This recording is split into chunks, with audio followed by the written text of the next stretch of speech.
I think you can all see my screen. Just out of interest, do you see my mouse on the screen or not? You do? Oh, that makes it even better. So anyway, thanks for all turning up. This is our regular CalvingMIP update. What I want to talk about kind of this time is an update on how the paper is going, and also set out my plans for what I see as like what we do next with CalvingMIP. Of course, it's all very much work in progress at this point. So if anyone has any suggestions about what direction we could take things in that, very happy to kind of take that at this stage. So first of all, the paper. The preprint is now available. It has been for about the last couple of weeks. So we have passed that initial quick round of reviews that the cryosphere likes to do, and it is now being sent out to the proper reviewers. As for how long that will take, I don't know, a couple of months probably. Initial quick review was pretty positive about things. The only slight clarifications there were a little bit on how some models were calculating properties at the calving front. So that's what my email for about a month or so was to everyone. I do know that some models did explicitly kind of put that in their model descriptions, but if you haven't done that, that's what we're being asked to do. But to not hold up the full round of reviews, it was a given that I could collate that information from everyone, and then we put it in with our reviewers' comments towards the end. So if you haven't in your individual model descriptions explicitly said how you actually interpolate the results to get what you believe are the properties at the calving front, that is what I'll be chasing up about. But apart from that, they are very positive about everything going on there. So this will just be ticking over, as it were, and when we have more full reviews, I will get back in kind of contact with everything from there.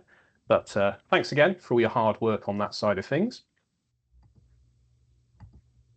And the main thing I wanted to talk about is where we kind of go next for CalvingMIP. So this has always been my kind of overview of all the things we could be doing with these kind of calving model into comparison projects. The paper we have just submitted, to me, that's a pretty good summation of that first phase, looking at calving algorithms. So once again, that's just how the model carves ice, not necessarily how much ice should be carved, which is more of a calving law style of thing. And from my point of view, calving laws and kind of the differences between them, the impacts they have, that is a very logical place for where we go next. I think that's enough to be a self-contained kind of area. But before we start looking at more kind of realistic geometries and the like of things like that, we should kind of focus on calving laws, get an idea of how these affect things. I think it's also worth pointing out at this stage that the far end I always saw of this was essentially an Antarctic-wide domain, lots of models using different calving laws. For those who are involved in the recent kind of ISMIP 7 framework, that is essentially what they are recommending model groups use, as in have some implementation of calving in their models, is kind of very heavily pushed within ISMIP. So in some senses, that end goal we are getting towards, models are being requested to do that right away. So just kind of a thing to bear in mind that at some point we will meet in the middle between those two things, and whether that is a CalvingMIP thing or just becomes an ISMIP thing later on, that's kind of far in the future. But for now, I really want to focus on that calving laws style of things. And how I see kind of the main aims for what we're doing in this phase, it's very much investigating how choice of calving law impacts ice shelf dynamics. I think that's kind of quite self-evident in what we've been doing. And how I'm framing this, it will sound quite familiar, but more on that later, is I'm interested in this both in kind of a very unconfined, very, very simple domain, which doesn't have much spatially varying topography or anything to get away with what's just going on at the calving front. And similar to as we've done before, also have some more complex spatially varying terrain, which gives us different kinds of ice shelves and how they kind of deal with different calving laws. And whilst we're interested in different calving laws, there's kind of two ways we can look at this and how they vary. So we're interested in both how different models, all using the same carving law, the differences between them. But I think it's also interesting to see how within individual models, if they use several different carving laws, how that causes any differences, and whether those kind of differences for different carving laws within the same model, that kind of same general pattern happens in different models. Some other general considerations, as before, this is mainly focusing on what I would call Antarctic style carving. So large floating ice shelves, how those carve. Once again, not to say that Greenland style carving is not interesting of looking at in its own right, but for our setup and how we're doing things, that's sort of the focus for what we're doing right now. And if we can, as always, we rely on people's kind of volunteering their own time and effort to work on these things. So if we can volunteer people to kind of reuse some of that work we've done previously, then that's probably best for everyone involved. And I am aware that a large number of people here are going to be quite busy over the summer with ISMIP simulations and various other things. So there's an acknowledgement that there's going to, you know, whatever does happen, it's not going to be a sudden burst of activity right now for what we do. So taking all of those sorts of things into consideration, my current framework for what we do, so it's essentially reusing both the circular domain and the Tula domain from our earlier work. And essentially what I would like us to do is spin these models up with a carving law applied to carving that has a kind of a steady state configuration of the ice shelves that we can get broadly comparable between lots of different models.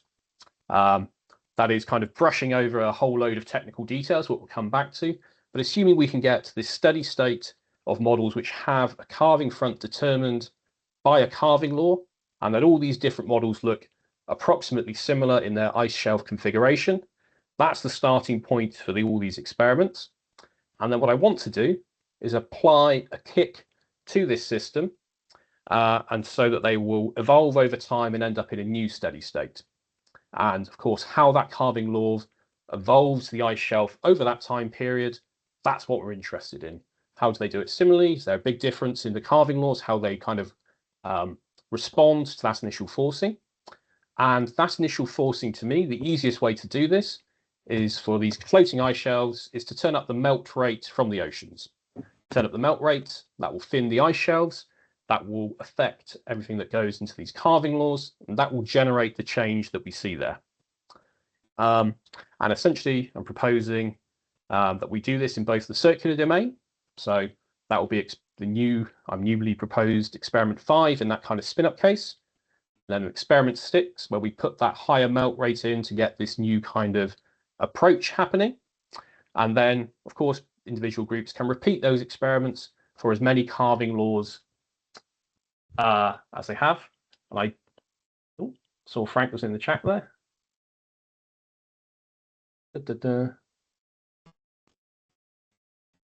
So circular domain, unconfined, maybe not that interesting. Suggest maybe MIP Plus as an alternative. Not a bad shout there. So I guess we can come back to that in a second. But yes, this is all very much work in progress at the moment. And I do have some results which I've done using UA over the last couple of days, actually. And this is a very, very simple one. As Frank said, this is actually quite boring and interesting in some ways. This is just UA running to a steady state with a carving law applied. And you can see where I have this red dashed line. That is me kind of proposing for this particular tuning experiment. The end goal is to have your ice carving front somewhere in this target area. It's a proposed way of kind of getting things sped up there. In this particular case, the carving law I'm using is just a very, very simple thickness dependent carving law. So there is a critical thickness, in this case 250 meters. If the ice at the carving front is thicker than this, your ice front will advance. If it is thinner than this, your ice front will retreat. And that is kind of, and the rate is a bit scaled by the velocities there. But this is a very, very simple carving law. And it's, as I said, it's just a critical thickness one. And in this particular spin-up case, there is no melt. Then we go on to the next slide, where what should be here is it just retreats a little bit. Unfortunately, when I set this run up, it was when we were having that massive heat wave across most of Europe. And so I accidentally put the carving in from some previous experiments. So it didn't actually go right in this case, but that is kind of what I would have for that simple experiment. But perhaps more kind of, we go on to some results where I actually have some more interesting things showing in the Tula domain. So this is doing that similar sort of thing. And again, I've given some target areas on different ice shelves about where in that tuning experiment we try to get the carving front evolving to. In this particular case, this is using, again, that kind of very simple critical thickness law with a carving front, critical thickness value of 375 meters. And you can see that the carving fronts are approximately in that particular area. And that's the kind of tuning experiment there. Now, of course, full disclosure, when I am the only one trying to tune something, it's very easy for me to kind of be able to match that exact position of where I want the carving front to go. But Daniel from RV has been very good at trying to kind of repeat this experiment. Essentially, same carving law, trying to kind of get his carving front in the same positions as I did. But this is using ISSM instead of UA. And in the top left figure, this is using that same critical thickness I had in UA, but whilst the so the Salau ice shelf, that's the north and south one, that Howlbrain ice streams fed into, if you remember from our paper, whilst we have a very similar carving front position there, in the ISSM setup, we don't actually have any stable ice shelf in the kind of Caprona side of things. And you can get that stable kind of position in Caprona if you slightly change that critical thickness, but then you have a slightly extended ice shelf for Salau there. So already, even using this admittedly very, very simple carving law, it might not be as simple as it first seems to kind of get this tuning parameter there. There are ways, means we can get around that, but I thought I would just kind of power through the results for now, and then we can kind of discuss whatever people find interesting in a few minutes. And once we have that stable state, however we got there, this is then what happens if we up the melting rate, we give a kind of kick to the system. And on the left-hand side, I'm increasing the melt rate from no melting a year to 15 centimeters a year. And that still kind of gets us a new steady state with retreated ice fronts. Whereas on the right-hand side, this is going to 0.3 meters a year of melt. And this has the effect of essentially melting away the entirety of that kind of larger Salau ice shelf over the time period. So when we're doing these kind of experiments, we might want to do a different range of melt rates, maybe a more extreme one, a lesser one, or maybe it's simpler to just focus on one melt rate, which whatever we choose to do. And these are examples of how everything worked out for my setup. And again, Daniel has done some interesting comparisons there. And what was particularly interesting, and he managed to make time for, which I didn't quite get round to, was instead of just using this very simple critical thickness carving law, the figure on the right there is essentially showing a steady state using a von Mises style carving law in ISSM and how it evolves over time. And again, the interesting thing about this, to my point of view, is for these sort of relatively default parameters with the von Mises style, it already looks, quite different in some ways to just our simple critical thickness carving thing, which again lets us kind of get, I think, to the main point of discussion possibly here is how do we define what the kind of common initial state we might like to tune our models to? What's a good way we might want to do that? And that was essentially all I really wanted to kind of say, me just speaking at a lot of you there, because I thought it'd be very good to have a lot of kind of discussion about what people think of this kind of framework for possible experiments, how they might want to choose it, things they might want to consider. I did write up a whole load of discussion points that I thought might be interesting to kind of go over. But I think in some ways at this point, it's best to kind of throw it back to the room, as it were. What do people think about kind of my vague proposal? Anything we might want to change about it? So yeah, feel free to chime in as and when you want.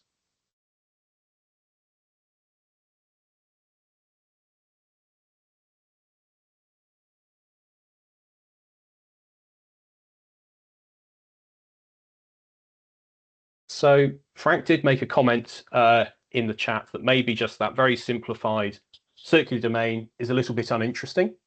And maybe instead of having that experiment, it should be more kind of a MISMIP style case. I'm pretty sure everyone has kind of the setup for that they've used at previous points in their model. So it's not exactly a big ask in some ways to make people do that there. Any thoughts on that sort of thing? Yeah, well, then looking at your results, even unconfined circular thing is already complicated if you start to compare it. So yeah. But yeah, the advantage of the MISMIP plus one is that you have mainly a one-dimensional ice flow. Mm-hmm. So that is pretty easy to do so. I did have a comment, remark, a question, whatever. I mean, there are several. Should we maybe also integrate people that are working on proposing calving laws? I have been discussing with Doug Ben at EGU, and he has a completely different view of this. And so, yeah. Is this his stochastic approach, I guess? Then, yeah. Yeah, the stochastic approach and crevasse depths. Yeah. Yeah, and I think I also discussed with Thomas, who is just arriving on calving. So yeah, it might be also good to check what, and especially for the Antarctica sheet, because this is different. And I mean, I think that's a bit the aim, to look for Antarctica more than for Greenland. So that may be something, yeah, different. I don't know what other people's thoughts are on that, but that so I guess selecting, yeah. So I guess a bit of that was what calving laws you like. I guess there's two approaches we could do, which is to say we are studying X, Y, and Z calving laws. Everyone must be able to do them in their models. Or we could go the other way, just use whatever, repeat as much as you want, use whichever calving laws your model can actually implement. As long as you can do at least one, you can be part of this comparison. Or there's maybe a middle ground, which is like you must do two of them, but then feel free to do as many optional as you want there.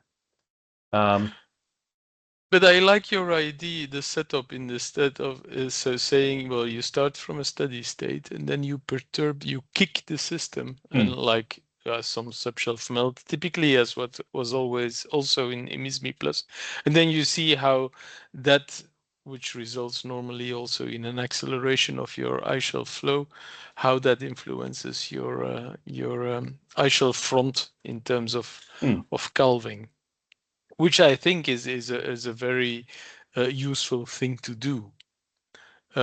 Maybe also independent of the sliding law, because previously we had these calving laws or calving algorithms, as you use them, that was like we knew what the target was, but here by kicking something, yeah, you want to find a new, let's say, steady state.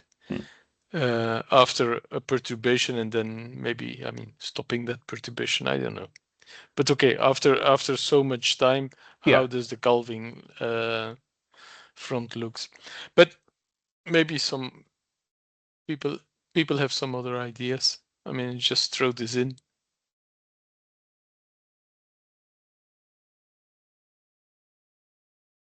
Yeah, Thomas, feel free to jump in. Yeah, sorry for being late. I was don't worry about it. Time zones. I'm very keen on doing some, call it, real world experiment, as you seem to have here with the Greenland style calving. I guess that's what you mean. So I think it would be very important to have some real world benchmark. And I see Mathieu is also here. So we recently had a kickoff meeting in St. Andrews with the new project of Doug Ben. And there we agreed the same. So it would make sense to have not only synthetic, but real world cases to test with. Yeah, no, I'm happy to kind of include other cases that people are interested in doing. Yeah, no, I guess for me, it's always been what's a good location for these real world things and what are we comparing against as such. But I guess at least for Greenland, my understanding is a bit more data in some ways than Antarctica for like these long scale time series. But yeah, it's a different story for Greenland, definitely. Yeah. But Ian Wheel is visiting quite soon in Helsinki, and we might come up with some suggestions then. Yeah.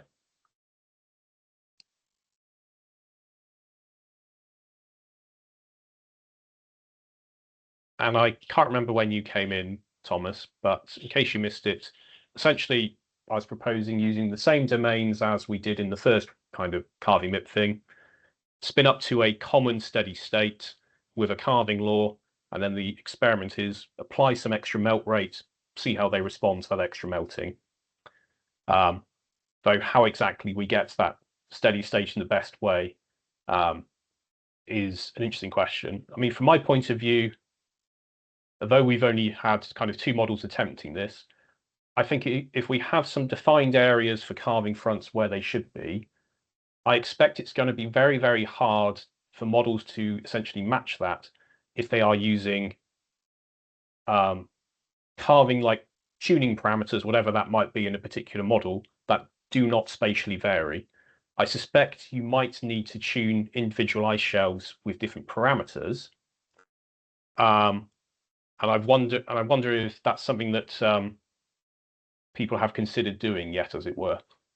Because I know that in UA, how UA is set up, it would be a relatively, well, I say relatively, it can be changed to do that. Of course, it gets a bit interesting when your ice shelves start changing quite a bit from their initial conditions and things like that. But what do people think, I guess, like, should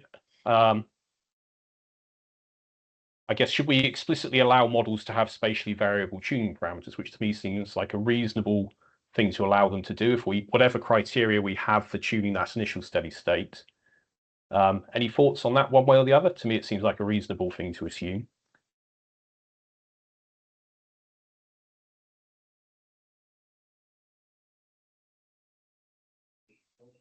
Was this a question to me or to the... I guess it's just a question in general, because I think the biggest hurdle for what I'm proposing here in some ways is how precisely we define this like initial common state for models to kind of all tune to before we do the perturbation to it.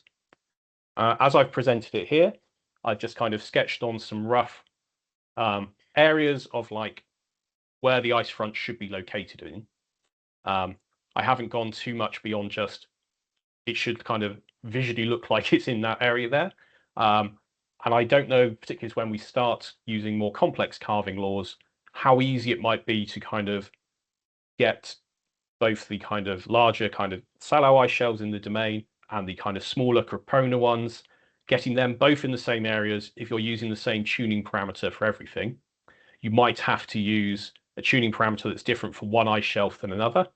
And if people see that as being a problem or not, to me, that's probably a quite reasonable thing that might have to happen if we are starting to want to use these calving laws in realistic simulations that have multiple ice shelves or not.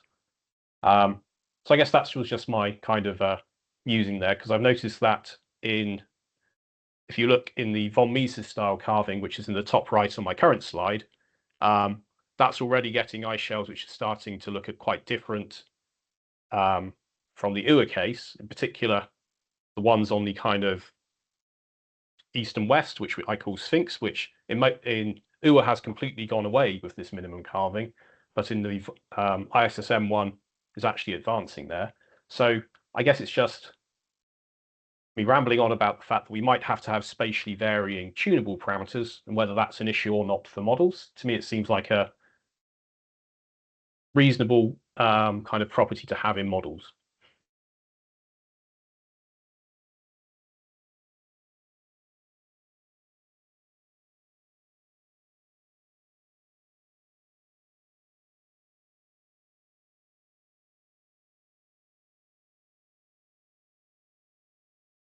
I shall take silence as assent from people there. So let's go back to my little list, I guess. So I guess going from the top of my list, any thoughts on whether it's better to just say to models, come as you are, whatever choice of carving laws you want, or whether there should be maybe a short list of carving laws that should definitely be included by all models who are participating, or what? Yeah, I guess so. Whether there should be a small list of required and then optional ones afterward, or whether it should be you must do these carving laws to kind of be part. How do people think would be a better approach to this?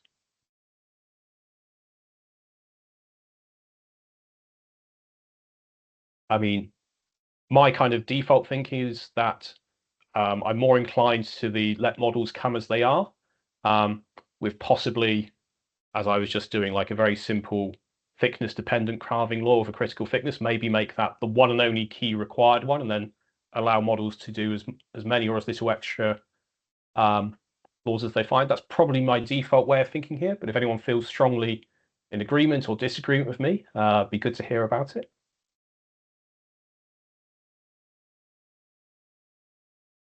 I mean, personally, from my point of view, I think you should definitely have at least, one or two common to all models, just to get that full comparison, I guess, across the range of models that exist. But having said that, I don't know the limitations on all the way that all the models do things as to, what one you should choose, what would be the easiest one for all models to do. Presumably, as you said, maybe the critical thickness would be an easy one to implement for anyone. And then, and von Mises and eigencarving are ones that ISMIP explicitly recommends as being kind of good options to use. So maybe a critical thickness law, which we sort of define ourselves, but as I've said, essentially it will be if lower retreat, if thicker advance, and a von Mises style and an eigencarving style, and have those as our like free core. And if anyone wants to do any extra, they can do that themselves. That to me seems like a reasonable way to get the best mix between, as you say, a full comparison between everyone, but also letting models do as they were. So I guess of the people here, does anyone not have von Mises style or eigencarving style implemented, or plans to do that in the immediate future, I guess? Yeah, I'm refusing to do von Mises. Okay, that's cool. Bluntly. So in that case, maybe if we just had as a vet, and in no way saying this is a good carving law, but just as a easy one everyone could implement, if we had as the only required one this kind of critical thickness I've shown, how would you feel compared to implementing von Mises to implementing that style carving law, Thomas? I think I can bend myself around that. Yeah. Okay. So unless I hear strongly from other people, I'll assume we just have the only requirement is this kind of critical thickness, and then strongly encourage everyone to use whatever else they've got, and we could go from there. Cool. So my next kind of topic, I guess, was this common initial condition and various ways we could do that. So I think I've talked a little bit about that before, but what I'm sort of going towards at this point is keeping these red target areas where I put open suggestions where exactly that is, and have models try to get within that area as the initial condition. And I will explicitly state that models are allowed to tune each individual ice shelf with a different tuning parameter they want, provided they get in that area. Other ways I thought that this could be done. So instead of matching a target area to try and put some like quantifiable numbers on it, it could be a match of the total ice area floating or grounded in a particular region. So even if you're not quite matching the position with another model, if you've got a comparable floating amount of area, that could be a way of kind of putting an actual number on it, as opposed to just looks like you're in between that area. Possibly we tune in a very simple either MISMIP or that kind of circular domain to get a value for a carving law that gets your carving front in a particular location. And then you use the value we get from that experiment to spin up your initial condition in, say, Tula. Now, that might end up with the initial conditions in Tula being different, even though they started off in the same place. Any thoughts about how best to kind of define this initial common state we're all trying to tune towards?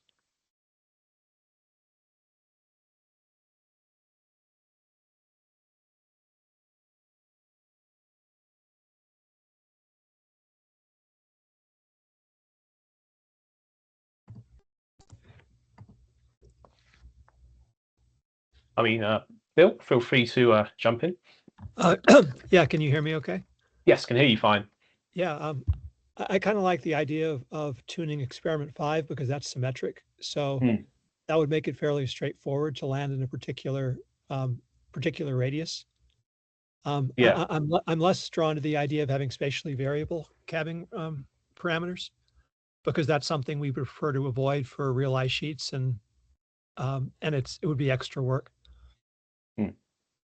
And I guess one plus point from that kind of way as well is that even if our common states for Tula then differ, the mere fact that they differ is also an interesting point of comparison in that kind of steady state to them. Yeah, I would agree. Yeah. Okay. Anyone? Oh, Frank, Scott, you got your hand up as well. Yeah, so I would keep geometries as simple as possible, because you're dealing now with some. I mean, as your experiments have already shown, you go in, even with Tula, you go into different ways, and I'm not sure whether Tula is like the best way to test different calving laws, because you have what is interesting is you have a larger ice shelves with less buttressing. You have ice shelves with more buttressing, but you see that you go into these different directions already. So that seems to me like you have an extra complexity, which is probably related to other factors in the model. In each different models can be related to resolution, can be related to the physics that it represents. So there's. I mean, the more simple you take your geometry, the better you see the trees within the forest, or the forest through the trees, or whatever. Yeah. Okay, so maybe, as you suggested, some kind of MIP style setup for that tuning experiment, and then we still do the kick to the MIP style experiment, everything in that nicely confined thing. But I think it's still probably interesting to chuck in a Tula experiment at the end to kind of just see how things differ. Yeah, that could be the case, but as a let's say final, but not to focus too much on that. Yeah. Yeah, that's also one of the reasons I said why not this simple MIP plus, as we know how that works.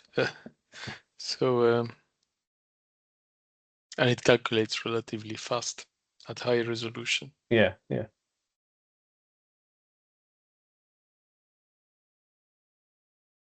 The problem is going to be how do you set up your initial state so that it is comparable amongst the different models and modelers, because that is also going to define how your calving is going to respond to that.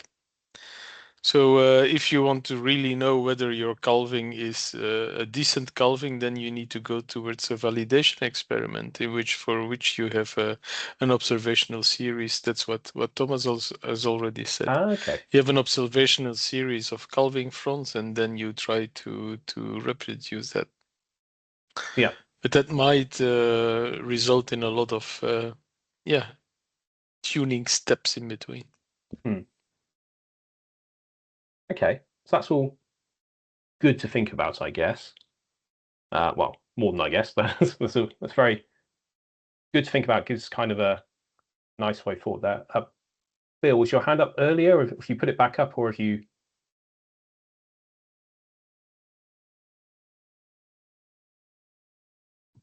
Sorry, my hand's down. Okay, no worries. So I guess the next bit on my list of points I was interested in talking about. So how do people feel about spatially variable tuning parameters? Yay or nay? We think we heard from Thomas that he's against it. How do people feel about it in general? I guess not just in CalvingMIP, I guess, but also like in people doing ISMIP, for instance, who are using carving laws for their carving front positions. Is everyone doing that with like a single, what I call a tunable parameter everywhere, or has people been trying that with some kind of variation in there? Keep it simple, and don't forget that for ISMIP, most people use present-day calving front position. That is, you don't need tuning parameters for that. Very true. I mean, that is up to now, I think, the most efficient calving law that exists. Definitely gives you a very good match for present day. I'll give you that. It gives a perfect match with present day. Yeah. Okay, so perhaps a complication that we might look at later, but we're not the focus for now. So I did briefly show, as it were, results in Tula for the, I guess, the size of the kick we apply to things. Of course, that depends a bit on which domain we want in there. But I guess do we think it's better to have just kind of keep things simple, just have one kind of melt rate, no need to kind of investigate different melt rates, as it were. And if we do kind of do that, I think it's probably better to have not just a small perturbation, but a relatively large one that actually gives us some carving front change. So I guess my thoughts would be to default to,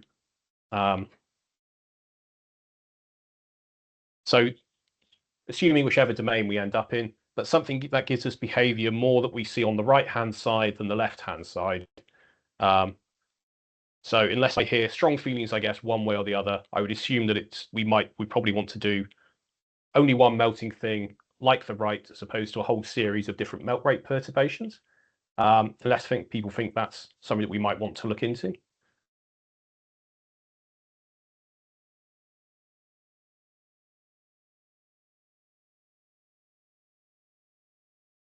Cool. I shall assume that's a fairly uncontroversial thing at this point. We did briefly mention Greenland, so it's definitely on my radar as something that we might want to look into. Though, whilst I definitely agree it's something that we might want to look into, I think I'm probably not the best person to kind of lead anything more targeted towards Greenland, because I have never really dabbled in Greenland style carving. So it has my full endorsement and encouragement if anyone wants to take over kind of leading things in that direction, proposing either their own set of experiments or modifications to whatever we come up with in this particular carving thing. I'm very open to it, but I won't be going out of my way to do it myself unless someone kind of volunteers to do that part themselves, is what I would say about that. Oh, your hand is up, Thomas. Yes, as I said, I can discuss this with Ian. He will be visiting quite soon, and I think we might come up with something for Greenland. Excellent. Yeah, and as a result of that, if you want to use the CalvingMIP email list to kind of organize everything there, very happy for you to kind of take the initiative on that and do whatever you like with that. Is it time critical, or do we have some month time or to come up with? I guess so. I put like a vague timeline on here. My thoughts at this stage is nothing we are doing right now is time critical.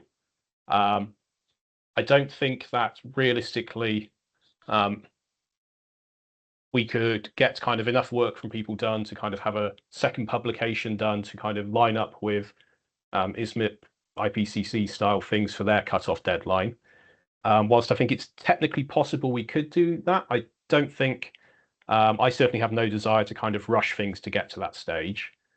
But if anyone feels strongly the other way, feel free to please your case at this point. And how I was roughly thinking timeline wise, I acknowledge that ISMIP's probably most people's concerns for at least until the end of September deadline for that part of thing.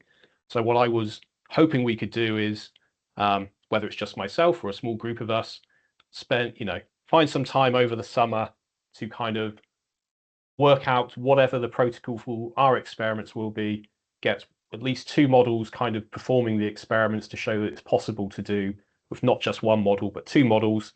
And then sometime towards the end of this year, present kind of, this is our protocol, this is what we'd like people to do, and then give people 6 months or so probably after that to come up to actually perform the experiments themselves and submit results. So that's my sort of overview of how I see our rough deadline going.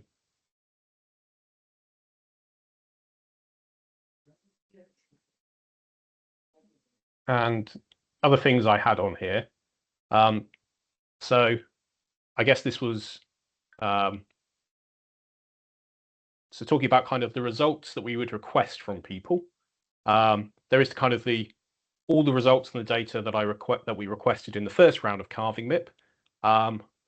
To me, that seems like a reasonable level of detail of results to kind of request from people. I don't know if there's anything necessarily I would cut or add to that. But if anyone feels strongly about that either way, feel free to kind of chip in at this stage.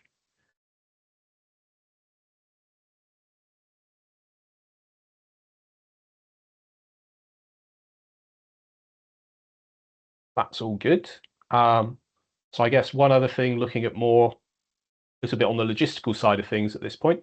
So we have been using the Protect data servers to kind of host all our results at this point. Frank, maybe you can chip in. If we are assuming our next phase of CalvingMIP goes on for another couple of years, would that still be an option we could use, or would we have to start looking for alternatives? You mean the Protect service? Yeah. I don't know. Fair enough. Yeah, I mean, that is, you have to ask Gail. No worries.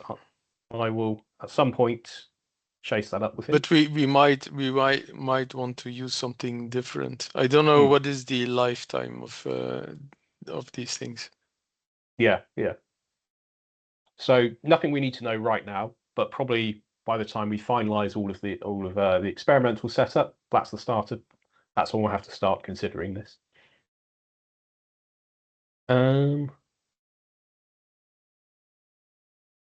Yeah, and the only other thing I guess I had was, I guess advertising that we're doing this, but when we have more finalized our exact kind of experimental design, that's when I will start kind of seeing there's anyone else who has some carving models that might want to take part of this.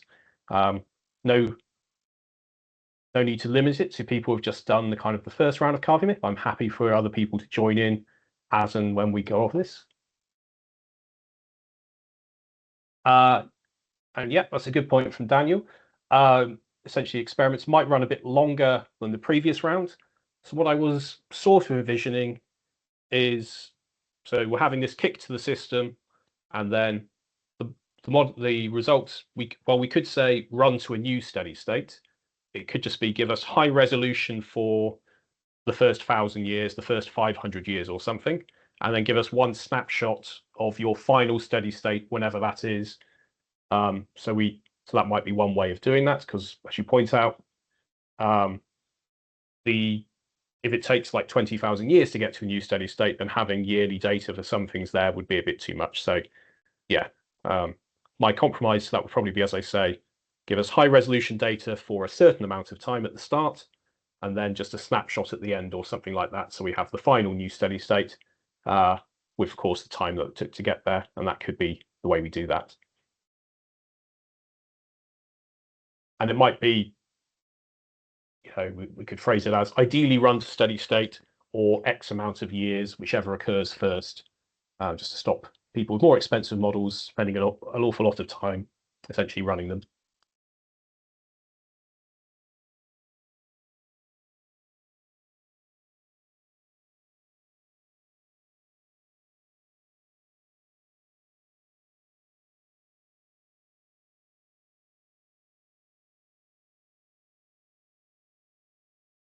So I guess last bit in some ways is where do we go from now here then? So thanks for all the kind of pointers and things. I think my inclination is to kind of work on that kind of that first kind of tunable experiment. So the very, very simple one, which is probably going to be the MIP plus or our circular domain, whichever kind of works out best, and use that as the basis. The focus more rather than Tula, though I still do think there is value in having Tula runs maybe at the end as kind of an example of what happens when you start to have different geometries in there, though it is harder, of course, to separate out the effects of carving laws at that point. But I think it's still kind of important and interesting to do that. So over the summer, I'll be kind of working on updating those things, and I'm sure I'll be sharing things and sending things around to if anyone wants to kind of help out with that initial setup. Feel free to get in contact with me. And at some point, round about after ISMIP stops being a kind of a pressing concern for a lot of us, I'll have another online meeting with the kind of aim at that point of really kind of finalizing the details of this initial protocol there. But of course, if anyone has any other things they want to chat about at this stage, happy to kind of carry on this meeting a bit longer.